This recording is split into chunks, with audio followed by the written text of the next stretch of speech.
ലൈഫിൽ പല സമയത്തും ഒരു പെർഫെക്റ്റ് മൊമെൻറ്റിന് വേണ്ടിയിട്ട് വെയിറ്റ് ചെയ്ത് ഉള്ള അവസരങ്ങളെല്ലാം നഷ്ടപ്പെടുത്തി അവസാനം അതോർത്ത് റിഗ്രറ്റ് ചെയ്തിട്ടുള്ളവരായിരിക്കും നമ്മളിൽ പലരും. ഞാനും അങ്ങനെയുള്ള ഒരാൾ തന്നെയാണ് കേട്ടോ.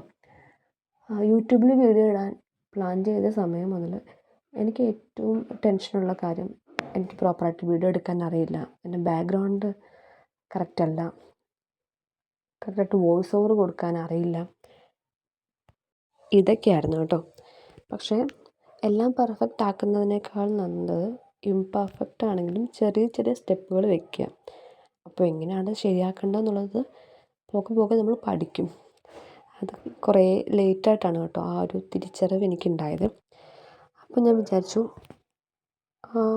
അത്ര പെർഫെക്റ്റ് ഒന്നും അല്ലെങ്കിലും ഞാൻ ആഗ്രഹിച്ച ഒരു കാര്യം ചെറിയൊരു രീതിക്ക് അങ്ങ് തുടങ്ങി നോക്കാം. എൻ്റെ വോയിസ് എനിക്ക് ഒട്ടും തന്നെ ഇഷ്ടമല്ല കേട്ടോ. വോയിസ് ഓവർ കൊടുത്തു കഴിഞ്ഞിട്ട് വീണ്ടും അത് കേൾക്കുന്ന സമയത്ത് എനിക്ക് തന്നെ ഭയങ്കര ബുദ്ധിമുട്ട് തോന്നിയിട്ട് എന്താ പറയുക, ഓൺ വോയിസിൽ വീഡിയോ ചെയ്യാൻ മടിച്ച് അപ്ലോഡ് ചെയ്യാതിരിക്കുന്ന ഒരുപാട് വീഡിയോസ് എൻ്റെ ഫോണിൻ്റെ ഗ്യാലറിയിൽ ഇപ്പോഴും കിടക്കുന്നുണ്ട് കേട്ടോ. പല ക്ലിപ്പുകളും എടുത്തിട്ട് ഏതെങ്കിലുമൊക്കെ പാട്ടൊക്കെ മിക്സ് ചെയ്തിട്ടാണ് കേട്ടോ ഞാൻ പലപ്പോഴും ഇടാറുള്ളത്.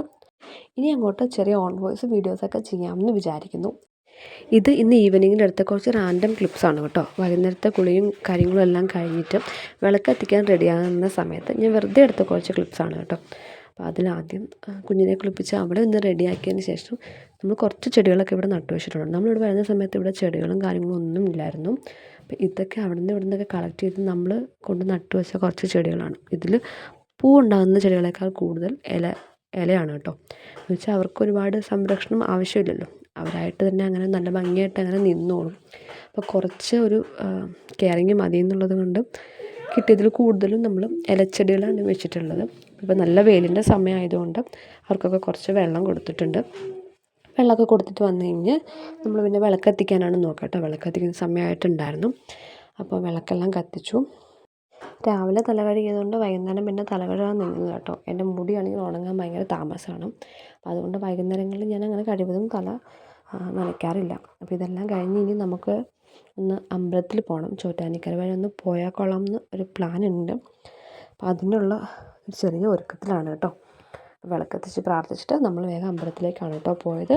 അതിൻ്റെ ക്ലിപ്സ് ഞാൻ അടുത്ത ഷോർട്സായിട്ട് ഇടാവേ. അപ്പോൾ നിങ്ങൾക്ക് വീഡിയോസൊക്കെ ഇഷ്ടപ്പെടുകയാണെങ്കിൽ ലൈക്ക് ചെയ്യുക, സബ്സ്ക്രൈബ് ചെയ്യുക. അടുത്ത വീഡിയോയിൽ കാണാം.